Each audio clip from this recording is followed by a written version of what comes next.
What's up, everybody? Welcome. You're watching or listening Whistlekick Martial Arts Radio, episode 600. Yay! Need the Kermit the Frog soundtrack. Actually, that's what I was saying. Yay! With the hands, right?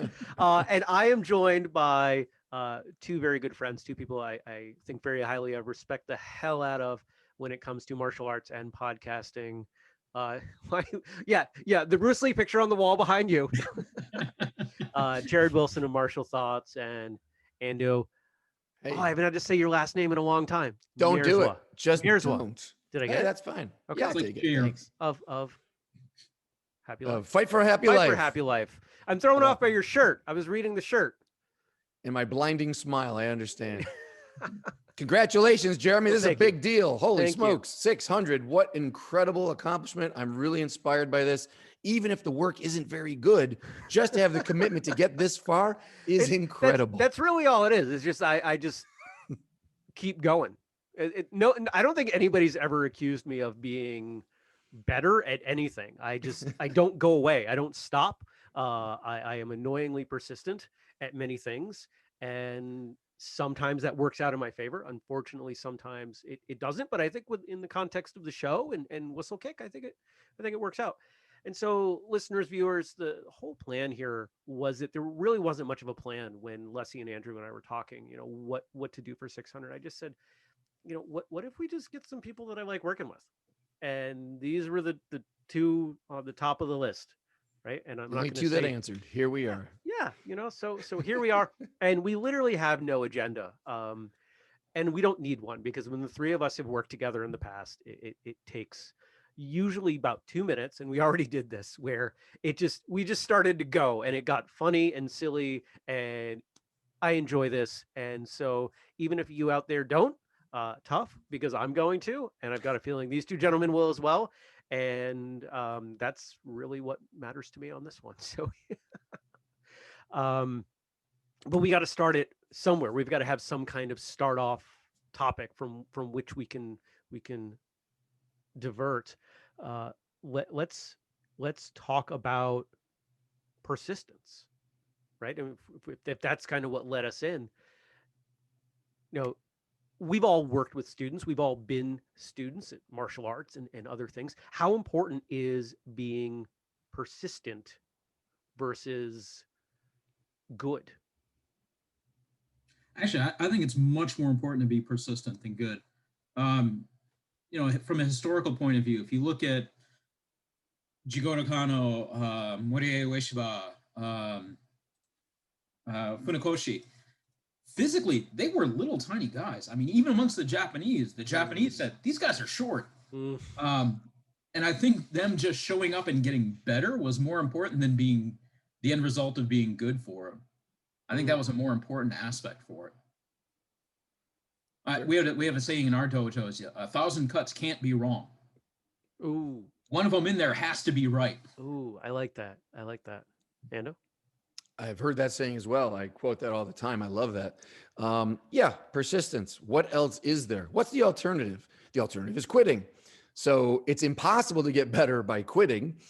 You could only get better by being persistent. So yeah, that indomitable spirit, that perseverance, you're a Taekwondo fella, right? A couple of the tenets of Taekwondo, perseverance and indomitable spirit. So absolutely. I think we're all aboard for that. So 600 episodes, you're a living example of what persistence can do. Very cool. And when I pose this, you guys both answered it in a slightly different way than it was in my head, which I like. But when I was thinking of it, I was thinking of persistence as in, I'm going to keep showing up and not be so focused on how much better I can get. Because I've seen people who, when they're trying to improve on something, they're trying to take such big steps and they're not getting there, that they get dejected. They feel, they set these really high aspirational goals where, I mean, if we take the example of this podcast, I really haven't focused on how do we make this better? How does it get better? I'm going to go to school to be a better interviewer. I'm going to keep showing up. And if you go back to the early episodes, you know that I never went to school for this. There's no period in time where it becomes, you know what? Jeremy got a lot better there. It's just Jeremy got a little bit better, that 1%. How do you improve 1% every time you do something, and you find a tiny little thing to improve, and then stack that iterative progress. And I Well, think, go ahead. I was gonna say one thing is if you want to make it an active versus a passive process too. Mm. Whether you're talking about getting better at interviews or getting better at a front kick, are you actively trying to do it, or are you letting it passively happen? So that can be a big difference in that too. What do you mean? Go deeper on the active versus passive. Sure. So again, if you can't tell from the outfit, my day job, I'm a high school teacher, and the majority of people in a class that they really don't care about try to passively learn. They sit there and they hope some kind of magical osmosis happens and that they learn this stuff. As opposed to active, where people are putting forth effort to learn something. And I'm kind of with you in the interviewing process. I never went to school for any of this. My wife went to school for some of this, so I've used my resources where available. Sure. But for me, it's more about, is it active? Do I go back and actually listen to episodes and say, what did I do bad? What did I do good on those? Or did I do passive, where I'm like, as I do this, I just get better and better at the feel for it. Mm. That would be kind of a passive versus an active thing for that. This is fascinating. I'm Is this totally not on what the you other end do? of the spectrum than you guys. Yeah? Holy smokes. What the hell are you guys talking about?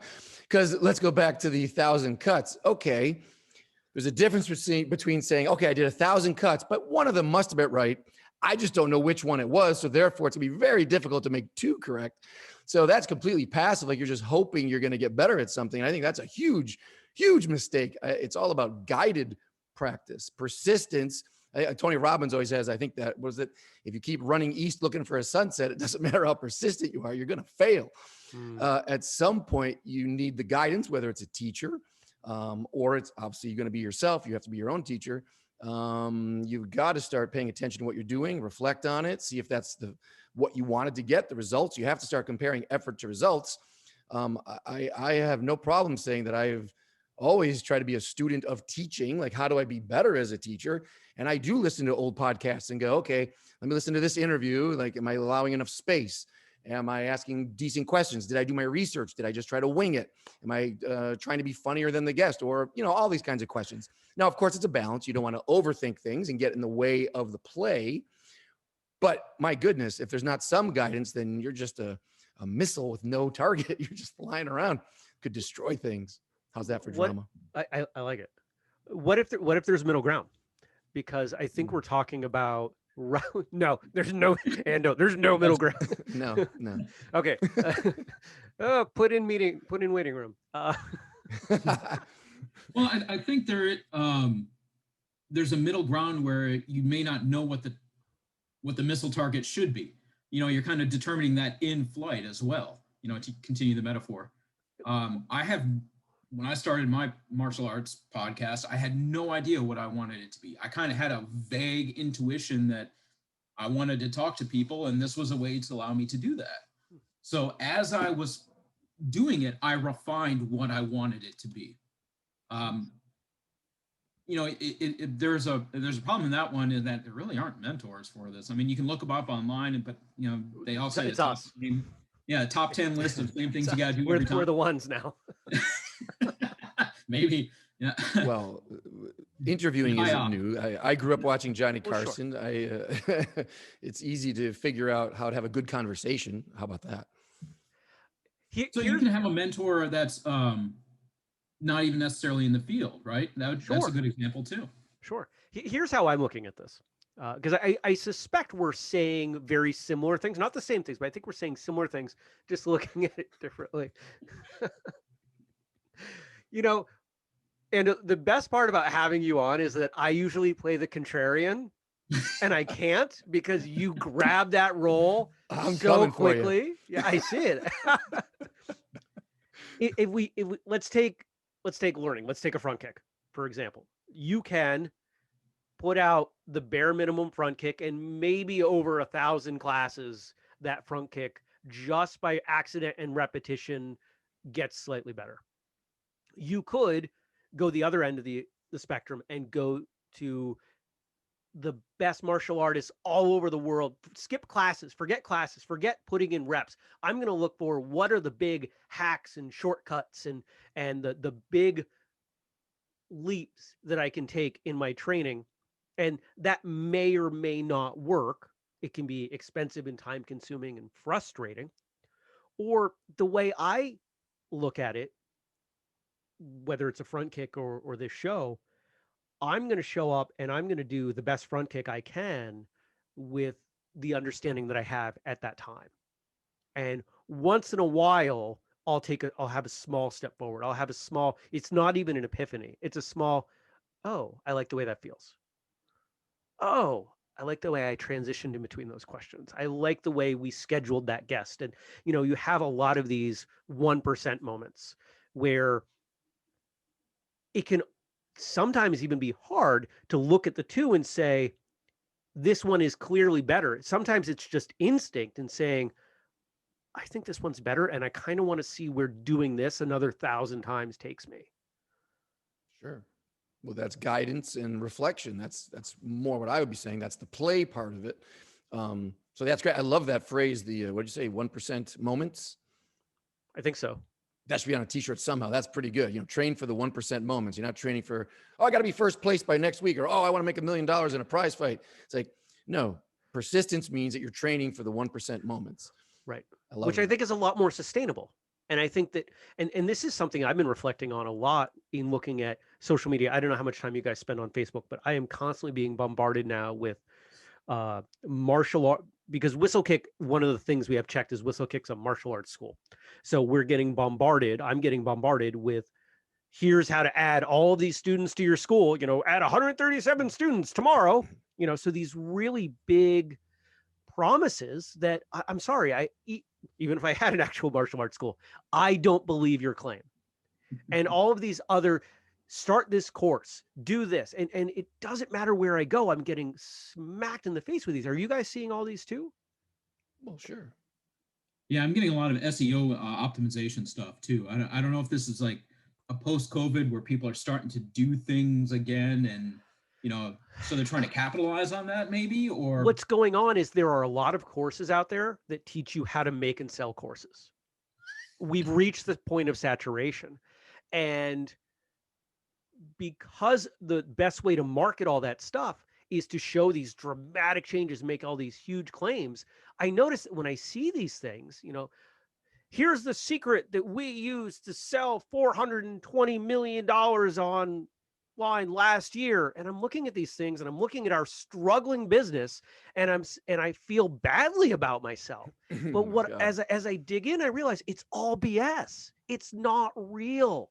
Of course. And so we've got this culture that is holding up all of this crap to suggest that taking these huge, big steps is the way to approach things, when it's the 1% moments. It's the persistence that I think is so much more valuable and sustainable. Absolutely.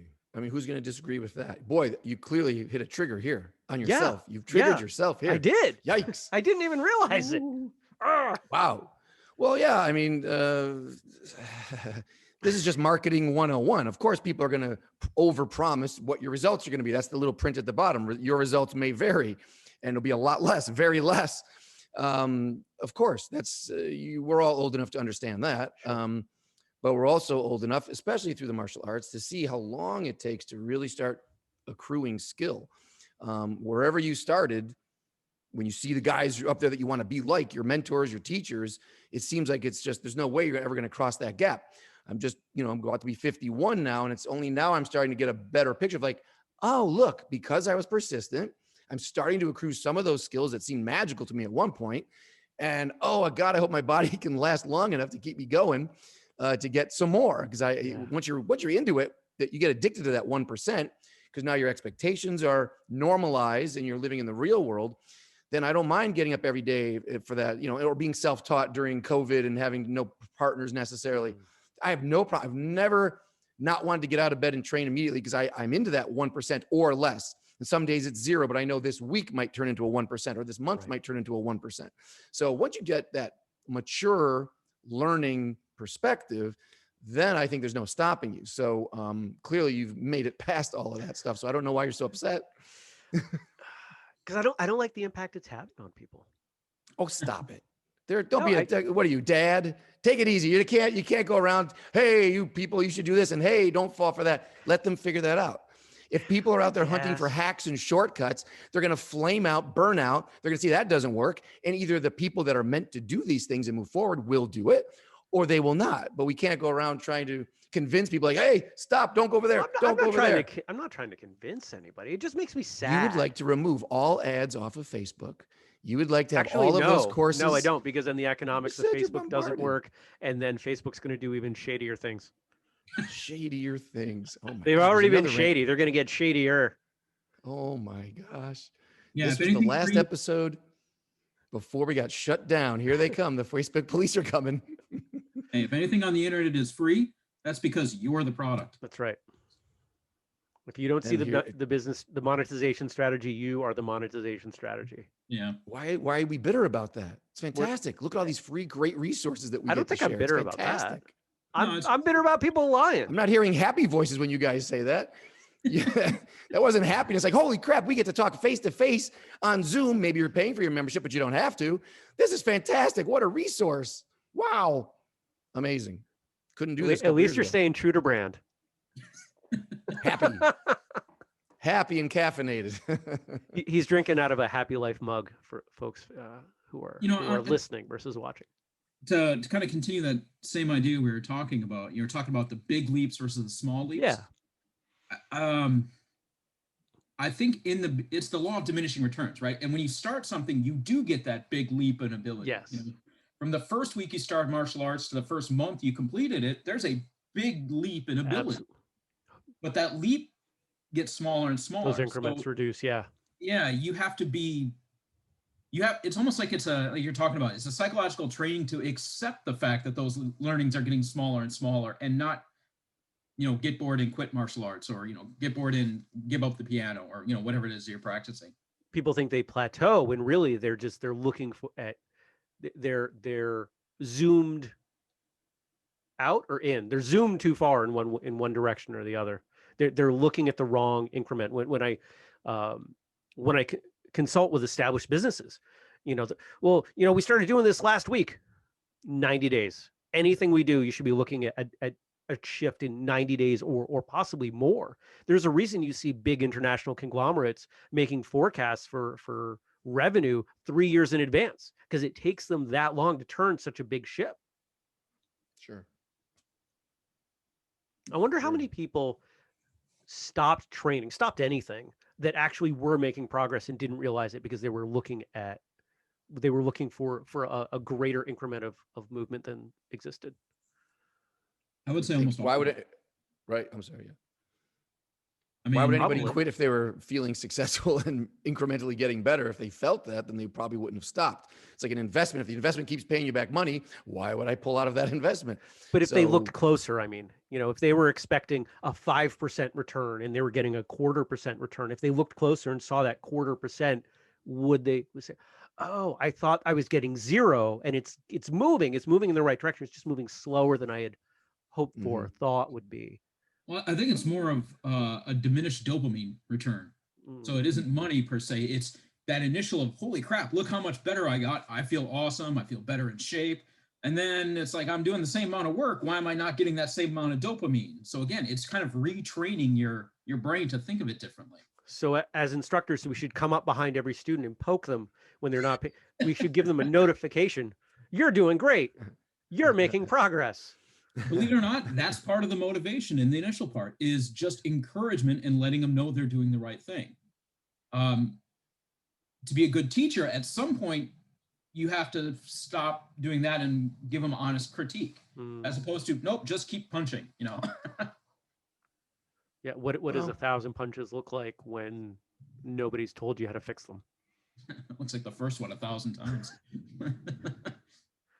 Right, which is where you have to be your own teacher, especially with martial arts, because you're probably, unless you're incredibly rich and lucky, you have a teacher next to you, and every move you make, at some point, you just got to go over to your bag or whatever that is and do that front kick on your own. And you described it very well, Jeremy, where you said, how did it feel? Because that's the part I'm talking about. The reflection is the learning. So if I go over and kick that bag over there and my hip kind of tweaks a little bit, then I know, like, okay, my body just taught me something. So now let me try this again, see if I can not tweak my hip. And then you start funneling your experience into something that's getting more skillful, or at least you're not going to hurt your hip. And now you got to start looking at your knee and your ankle. And did the bag move much? And did it make a snappy sound, or was it a thuddy sound? And did you fall off balance? There's so many things to look at and fix, each small and incrementally better each time, hopefully. But again, only with the guidance of your own reflection. If you're not doing that, yeah, that's a recipe for disaster, I think. Here's a go ahead, Jared, and then I want to unpack I was something. gonna say, so maybe as a teacher, one of the things you should do is teach what what your feedback you're looking for should be. And actually that dovetails really well. We're not going to expect that, a first day white belt is going to be able to go over to the bag and kick the bag and get the level of feedback you're talking about. If we tell most people, day one, go over and kick the bag. If they fall over, they're probably going to gather that they did something wrong, but they may not know what it is. If their hip hurts, their knee hurts, they're hopefully going to say, something's not right here. But I've seen plenty of people say, oh, that's just how I'm built. They just kind of blindly accept it.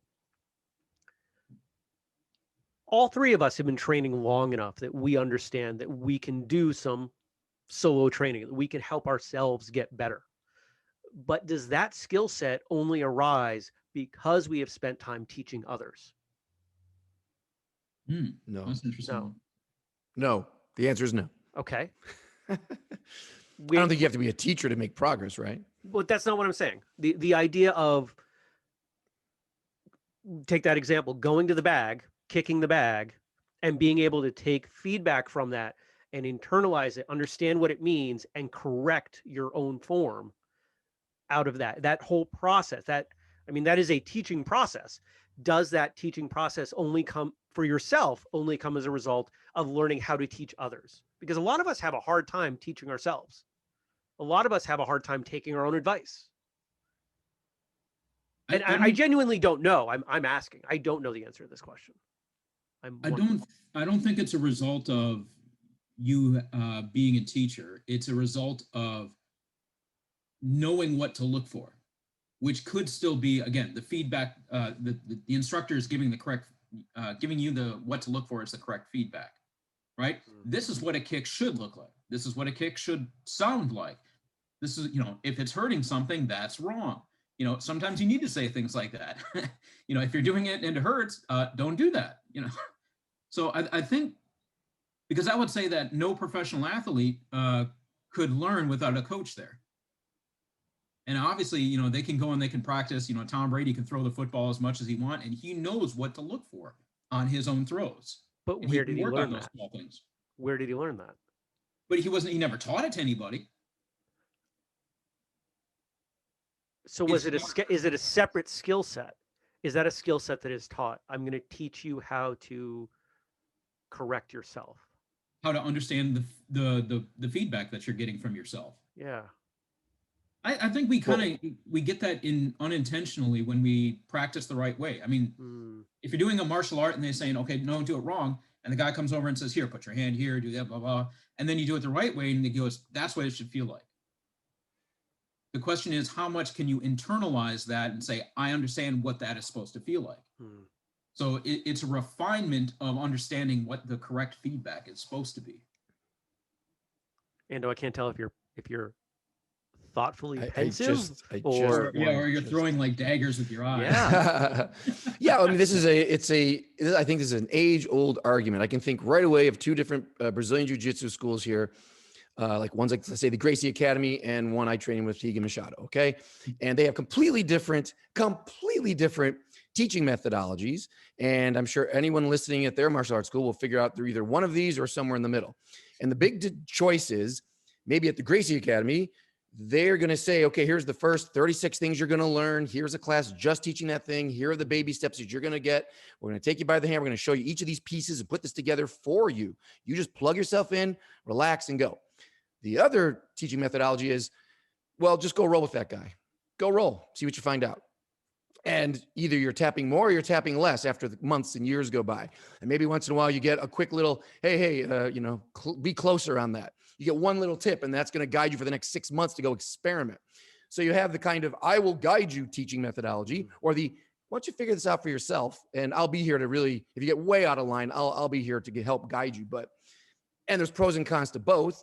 As a business person, there's pros and cons to both. As a student, there's pros and cons to both. And as a teacher, there are pros and cons to both. So I don't know how much you want to talk about it, but that's my, it's a great way to break it down. It really is. And I've spent enough time teaching to know that different people need different, if we think of them as a spectrum, different people are going to be in different places. If they're ingredients, different people need different amounts, but nobody needs all of one and none of the other. You can turn somebody loose, but they're still going to benefit from, hey, you know how you keep tapping out because they keep putting you in that triangle? I don't know, every time, maybe you should try doing this. Sure. It almost sounds like you're, as a teaching methodology for martial arts, are you teaching the techniques to get to the principles, or are you teaching the principles and then applying the techniques to them? Yep. Right. There was a quote on social media I saw that was attributed to me. So what am I supposed to say here? We learn the techniques to understand the principles, and then we use the principles to guide our techniques, something like that. Mm-hmm. Yeah, there's a cycle there. Principle logic. Yeah. Because I think when you start doing anything, if I show up to the Machado Academy on day one and have no experience rolling, and they say, all right, go grapple with that guy, I'm going to go, I don't even know anything to do. Right. Right. And I've seen people thrown into sparring in a karate or taekwondo class on day one, and they've learned how to sort of not fall over when they throw a front kick. And, probably the irony is low block, high block, punch, front kick is quite often day one at a lot of the schools that I've trained at, which, almost useless in the context of your standard point-ish sparring, because everybody turns sideways, right? So, but you're over there. This doesn't help me. And then they figure out they can punch this way. But you got to give them something that they can start drawing some conclusions from to build, I think, those concepts for themselves. Well, you don't have to, but this is why it's interesting to study how other people run their schools or their classes. And like you just said, figure out where you are on that spectrum to say, hey, I learn the best when a teacher literally maps it out for me step by step to get me going. Or, hey, man, I already know some stuff. Let me just play and see what I can figure out. And then I'll come back to you when I have a question. There's times for both, it depends on, there's so many things to learn in martial arts, right? It's a vast study. So much going on psychologically, emotionally, physically, and then you're getting older. There's new things you have to relearn, different ways. So all of these training methods are going to come in handy at some point. One of my favorite. You don't have to lock into one of them. You can flip back and forth day to day over the course of your teaching career. And again, like you said, again, my high school job, a kid asked, he finally talked. I was a little worried with that laugh for a minute. I thought the Batman villain was coming out. I go like this, Two-Face, I'll be bald face. Next time we record, can you paint half your face? I'd be really excited. I will. Can we wear costumes the next time we do this? One of my students goes, you never answer my questions. And I go, don't I?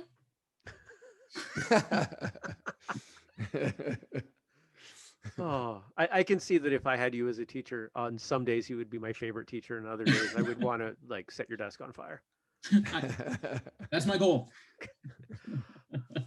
I'm curious if this describes you guys, because it describes me, and I think to a certain degree, with varying degrees, just follow up on what we were talking about, it describes most of the people I've taught, that they learn best with a combination of the two. Let's take the context of grappling, free rolling in a BJJ, on some mats.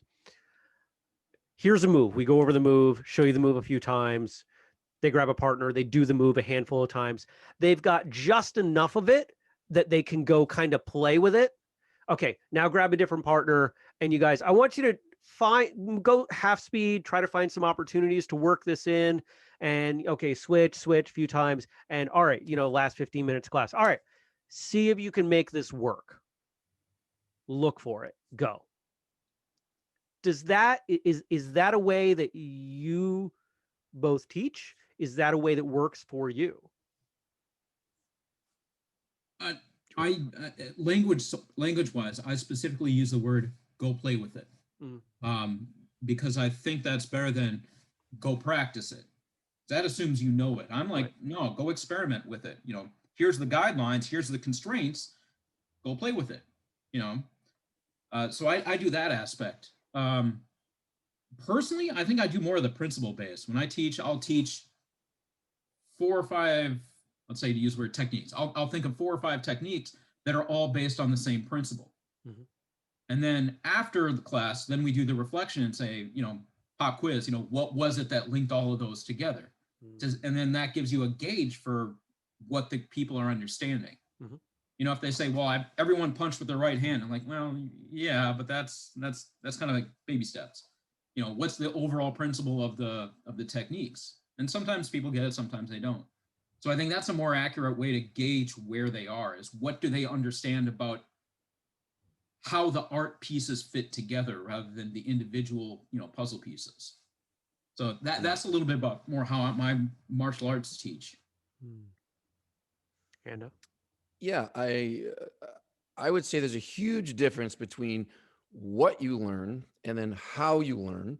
More specific to techniques. Like for the first, let's say, 20 something years, I was more of a technique collector. It was all about the what. I thought that was the goal of being a martial artist. I want to learn 700 different wrist locks. And what do I do from chokes? And you just start listing all these techniques, which answers the question, what do I do? What do I do if someone grabs me? What do I do if they have a knife? What do I do? But at some point, I put my notebooks down and said, wait a minute, I can't do any of these. I have so many techniques. I know so much, but I can't make any of this work. So then you have to back up and go, how do you do these things? So in the class description that you just gave, Jeremy, saying, which is very typical. I think every martial arts class almost does some form of that. Hey guys, here's a technique. Let's go through this, practice it a few times. Okay, now go play with it. And it's always frustrating, I think, because you just learned what to do, but you didn't really learn how to do it. The only way you can learn how to do it is through the thousands and thousands of hours of practice and experience and how to set things up and how to follow through and how to convert things into variations. And that's where the experience comes in, which is why now I'm far more open about sharing techniques. In the old days, I always say I used to put things in my safe. I would take my notebooks and lock them up because I thought that if someone showed you a move, this was like the secret stuff. No one's supposed to know this. And now I know it. So now I'm part of that, web of intriguing martial arts stuff. And then when I finally realized, like, yeah, but all of this is worthless. You could give all of your notebooks to someone, and it's not like they're suddenly going to be a great martial artist.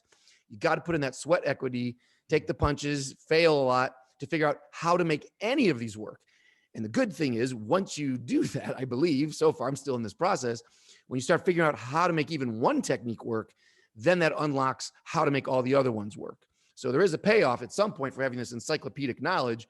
However, you got to sucking for a long time and just do that work. Otherwise, you'll never know how to make anything work. Yeah, it's not a video game. It's not buttons and combos and like, oh, I've unlocked this new move, and that even in a video game, you have to have experience with how to do it. If you gave me controllers and gave me a magazine and said, here's all the hacks for getting through this level of whatever, Donkey Kong, I still haven't done it, so I have no idea how to actually do it. Does anybody play Donkey Kong? No, I think you just age checked. I think only ironically.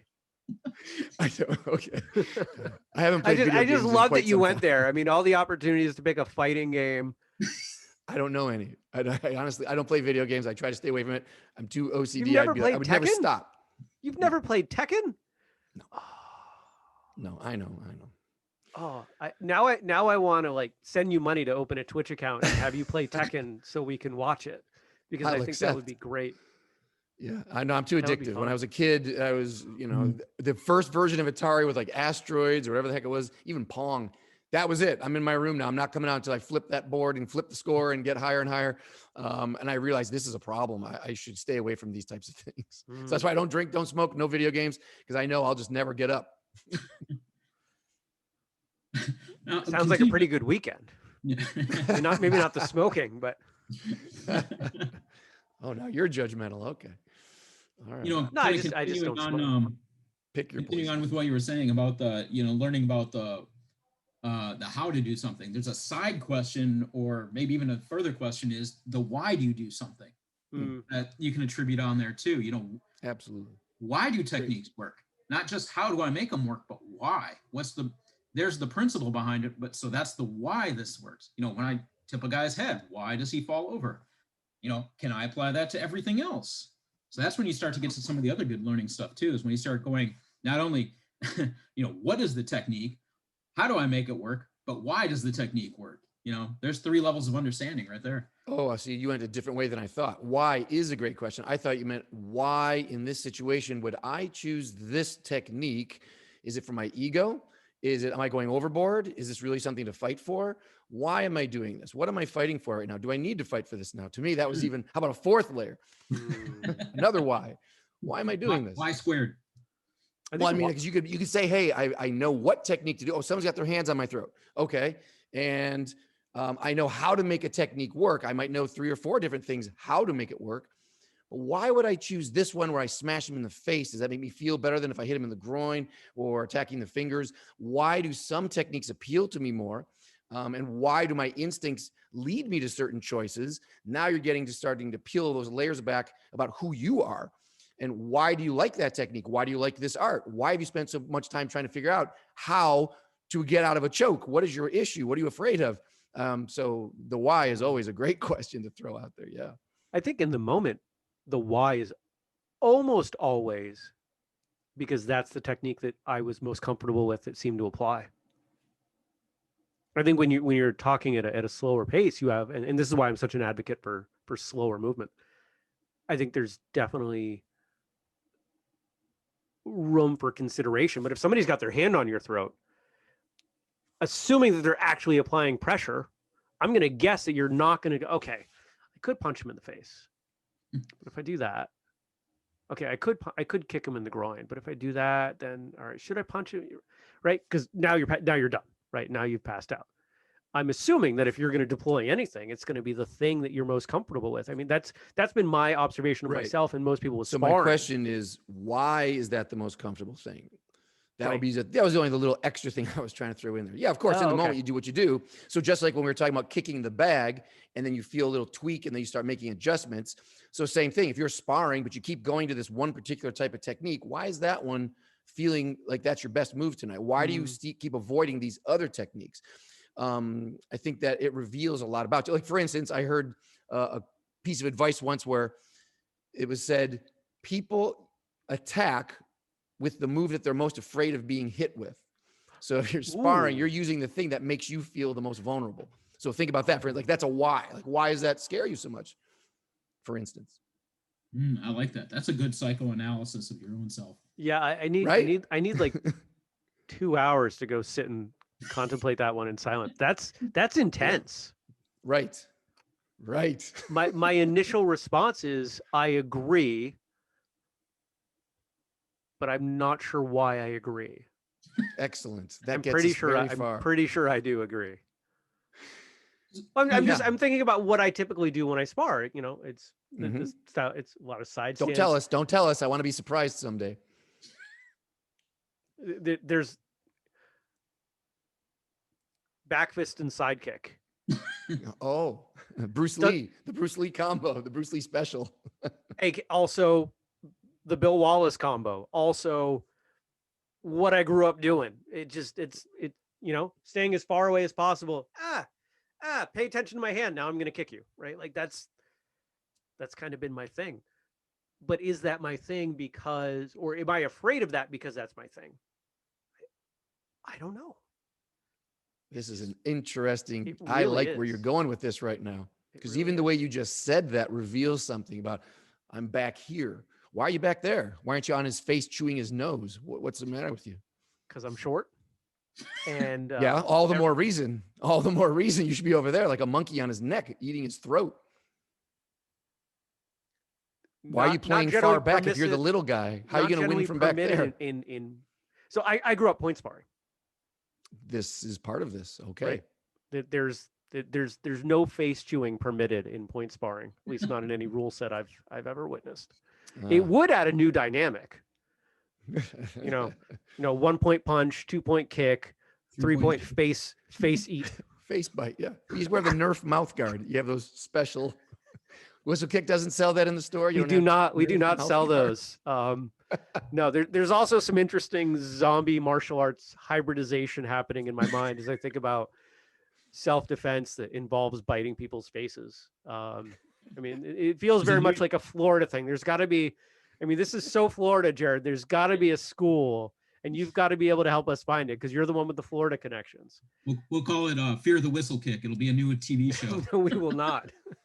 No, we will not. We can call it anything else. But I can imagine somebody deep in Florida somewhere with a school, and one of their techniques is okay, and then you do this and this, and then you bite their face. It's alligator root. Ooh, I like. I'm shocked that you're shocked by this idea. It's self-defense, man. This is fighting. Maybe to the death. Biting the face? I do. Okay. I've not been taught to bite faces. If my mother's on the ground being pinned and all she has, her arms are gone, and all she has is her teeth, I'm going to tell her to bite whatever the hell you can because that might open up a hand. See, now it's sure, but if you don't practice it, that's not the same as, Okay, I will agree if you don't practice it. I am not practiced at biting faces. Are you practiced at biting faces? Yes, this is what I'm saying. Because Bob's face behind you looks pretty intact. I always wear lipstick, and I'm a very gentle partner. And we sanitize. That masks make it a little harder, but we may not be talking about martial arts anymore. we may have moved on and not realized it. Doesn't it all just become one big thing? No. Are you wearing pants, sir? I'm coming back to that question. I am. I showed you, and I'll show the audience. No, hey, we don't want to see your pants. That's and shoes. And shoes. That's just from the knees down. I don't know what kind of tricks you're playing. Rubber bands. I don't own pants that only go from the knee to the ankle. Those would be terrible pants. Actually, that's not true. I have one pair of those zip off things, the hiking pants that zip off at the knee. So I do technically own those, but they're not jeans, and I'm wearing jeans. Very well. Vermont style. Hashtag Vermont style. No, the flannel, yeah, but it's Vermont style. It's snowing. It is accumulating out there. There's about half an inch on the ground right now. Sorry about that. It's April. That's why we don't get our snow tires off until May. You're really only guaranteed 3 months without snow. June, July, August. And it's only like half of June and then maybe another half of September. It snows. Keeps the riffraff out. Wow. Yeah. Yeah, I said it. and brought the conversation to a halt. Man. No, I like that. I was Good job, envisioning a license plate for Vermont that says, "Ain't no riffraff here."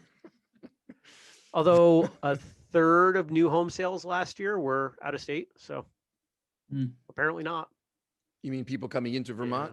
Yeah. Oh, now you're calling all of them riffraff? That's wonderful. Yeah. Oh my goodness.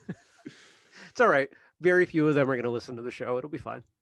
Oh boy. What other graves would you like to dig today, sir? Congratulations on 600 episodes. Facebook's coming for you. There'll be a mob of Vermonters or whatever you call yourselves coming. There aren't enough of us to have a mob. Oh, there's 630,000 people in the whole state. Is that right? Yeah. And growing quickly, maybe. Yeah. Yeah. There's 630,002. That was the third of the new home sales. Yeah. That's the third. Total new home sales last year were something like 3,700 in the whole state. Wow. Not new construction, but just sales. Wow. 3,700, something like that. So people stay. This explains Yeah, why you don't have your own martial arts school, like brick and mortar up there? That'd be rough, I guess. Well, you have schools. You just don't have schools that have 200-300 students. You know, a Right. well-established school like a big school is 100 students. Okay. Sure. Yeah. Nowadays, I think that'll be big for Well, yeah, everybody. yeah, Anybody would be happy with that. yeah, yeah. There are areas where it just we don't even have the population density to drop a Yeah. school. Since you have your fingers on the pulse of the traditional martial arts schools, I'm sure your email list is because you plug yourself as whistlekick traditional martial arts. That Mhm, word traditional is in there a lot. mhm. What do you see as the big after effect of COVID? I mean, traditional martial arts have had some issues dealing with the MMA explosion and all that stuff. Anyway, now with COVID, are you getting people off your email list? Are people complaining to you? Or how many schools are shut down? Do you have what's your sense now of where the traditional martial arts is going to be coming out of this? From what I can see, the number of schools has definitely gone down. I mean, that's not a secret. We know that. And there are some students who are done training. They elected not to go to a different school. But at least partially compensating for that is the fact that martial arts has been one of the few things that has remained in uh, engaging. Mm. Even though it went online, it was still there when people were at home doing nothing other than putting on weight. And yeah, what's the stat? The average adult male put on 41 pounds What? in the first year of COVID. Yeah, No, is that right? yeah, That's pretty bad. yeah. Is that right? Really? I gotta look. I'll definitely look that up. Look Holy it up. smokes! Look it up. Yeah, yeah. It was a lot of sitting around, eating and drinking. In an So, epidemic or pandemic, when heavier people, I think, took a larger toll Yeah, of the fatalities and yep, things to yeah. keep The gaining number weight. one Oh my god! comorbidity was being obese. Right. Oh my gosh, that's Yep. terrifying. so just anecdotally though, I've contacts with some people who said they've gotten more new people in the last 3-4 months than they've had for the last 2 or 3 years. Yeah, and Wow. that's what I'm seeing. That's what I'm hearing from. I've got some martial arts schools I work with as clients, and that's across the board. That's kind of what everybody's saying is, we had this period of time that really, really sucked because we couldn't do things. A lot of people weren't comfortable. They pulled back. And so as things have started to open back up, there have been a few factors. One, there has been a dependability factor because people have seen, oh, these schools have remained. They have been steadfast. I'm looking for something I can depend on in a world that's all feels like it's all up in the air all the time. I'm going to go try this. You've got the last year of pent up demand of starting something new because a lot of people weren't willing to start something new in the last year because it was scary. And then you've got 41 pounds. and you've you've got that, but you've also got this kind of last man standing sort of concept because so many other things that people would do aren't there. I want to do something. What can I do? Oh, I can do martial arts. I'll go Well, give that a shot. and I think you're right that as a generalization, martial arts had an online presence still. So people have been stuck at home looking, hey, I've always wanted to take martial arts. What's in nearby me? It's like, oh, they do, European longsword. That sounds awesome. Let me see what that is. And Whatever it happens to be. so all of those things together, my suspicion is that a year or two from now, if we continue to do good things, if it doesn't lead to, a bunch of new um, low passion schools opening, people trying to fill gaps saying, oh, there's an opportunity here. And it's just a cash grab. As long as it's primarily good schools opening and remaining open, I think we'll actually see numbers go up probably 2 to 3 years from now. I love hearing that. Plus Cobra Kai season 3 came out. So, It didn't hurt. It didn't hurt. And HBO renewed Warrior, surprisingly, for season 3. CW has a teenage-ish show called Kung Fu, which is somehow supposed to be based off the 70s one, but isn't. Okay. Yeah, we had somebody on the show who was part of that. Oh, Part sorry. of the like no, it's okay. You don't have to like everything out there that's martial arts. Yeah, but I at least got to support it, like you said, because if you don't support this one, there won't be a next one. Like my argument about Badlands. Yeah, well, I like Badlands, but Badlands was great. Nobody watched it. yeah. Did you watch it? No. Heck no. You're the reason. It's your fault. It's your fault. I think I heard gone. you talking about it. I heard how much you liked it. I was like, I'm not even going to try. Ah. Forget this guy. I don't like anything he likes. Yeah, look at that shirt he's wearing. I don't trust this guy's taste. What's wrong with my shirt? It's like my favorite shirt. I wore my favorite shirt for this show for you guys. Me too. Yeah. It's a great vest. I like the vest. I've done the kind of the Dave Baker look from Forged in Fire. We should find a way to do a gi vest, a martial arts vest. What was that? Cut the sleeves off. But there's some that's not. Is that really a vest? I don't think that's a vest because you tend to wear that over bare arms. We need like another layer, like a color coordinated, like matches your belt over garment. Again, it can look like a tuxedo. So we're back to there's so many options there. Someone needs to jump on this formal martial arts where I'm telling you, it's going to be the biggest thing ever. I love it. That scooping neckline makes no sense. We need a bow tie there, or scarves could come back for all of us. Scarves, or color a nice match long scarves. Oh. If we developed a style of martial arts that targeted hipsters. I mean, that right there, if we found a way for people to train ironically and wear some strange clothing, we could probably double our numbers in the US. We could do a satire on that. We could. Call it Beards and Belts. The problem I've seen with parodies of hipster related stuff is you can't tell. If you do it well, you can't tell. We have to get Matt Page involved then. Master Ken. I know who Matt is. Oh, insulted. Did you see that look? I love it. Well, I was trying to imagine Master Ken dressed as a hipster. And that was funny. And it was kind of stealing my focus. Well, it's been an hour. I asked you guys for an hour. Wow. Holy smokes. Yeah. I feel I haven't offended you enough. I need to go deeper quickly. Lightning round. Bring it on. No, I'll go contrarian on that. Instead of doing that, I'll say congratulations again on 600 episodes. It really is such a nice salve when the world does seem chaotic, like you said, to have something that's like a mainstay. It's just persistent. It's there. And having your podcast constantly on my feed, like, well, Jeremy's still going. Look at this. Jeremy's still going. Terrible headline here. Bad things happening over there. Well, Jeremy's still going.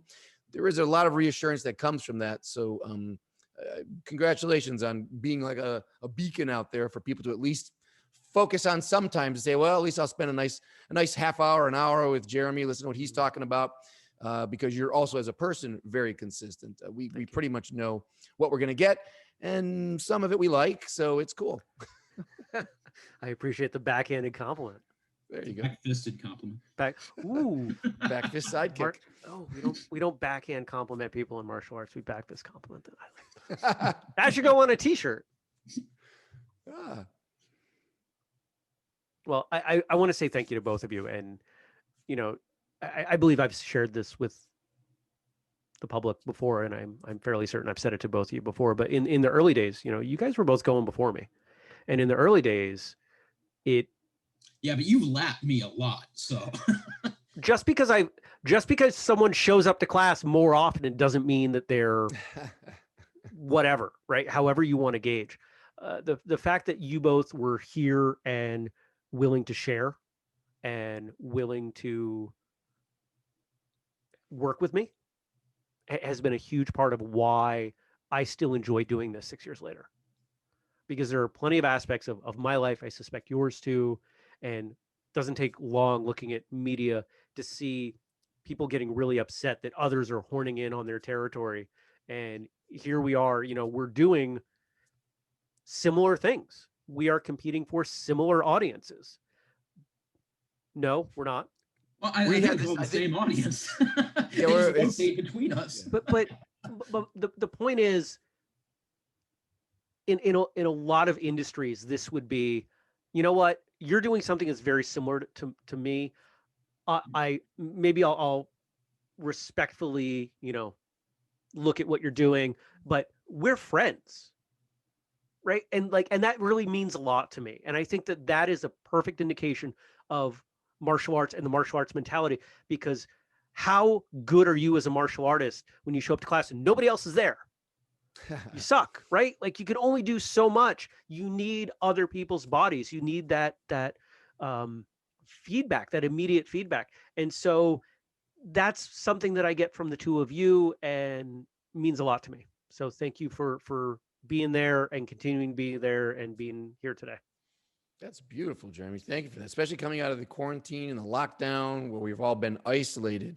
I think the point you just made on all levels rings true. It's like we need each other to be our best. And so whether that's through training or whether that's just through speaking or just pooling resources, absolutely. I 100% agree. So thank you for consistently, now that you're bigger and better than us, or me, I'm sorry, Jared. Now that you're bigger and better than me, that you're still reaching out and allowing me to come out here and say hello. So it's back at you. Thank you. Yeah, and again, congratulations for 600. That is incredible consistency and persistence. Or maybe a little bit of psychopathy. Or OCD. Definitely that. All right. Well, You wear it well. If people want to check out your shows, what's the best place? Where do you want to send them? Jared. The gatekeeper of all podcasts, iTunes, because even if you're doing something else, it's usually actually coming from iTunes anyway. So I might as well do that. I've stopped doing the blog so much. I do the show notes and everything. It's just on the Patreon site now. Okay. So it's just patreon.com/martial thoughts. Okay. If you want to patronize it, go for it. If not, just look at the show notes. There you go. There you go. Ando. Come and find. He basically just said, "Come and find me." Good luck. I'm out there doing a little work. It's almost the kung fu cliche of, you can't find my show. I'm not going to let you listen. You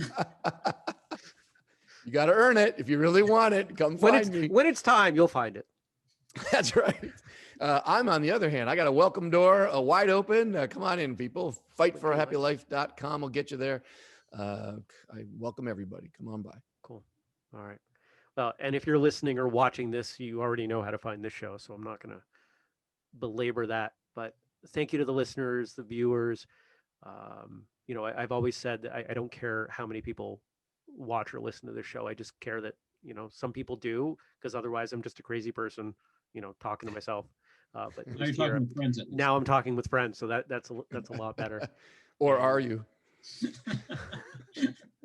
You are really good at just pulling that rug out, man. You're just like I get going, you're like, whoo. And it's like, oh, where I lost a foot. I had 2 feet down. I'm on 1 foot. It's a valuable skill. That's what friends are for. It is. Keep you on your toes. Okay. Thanks, everybody, and we'll be back.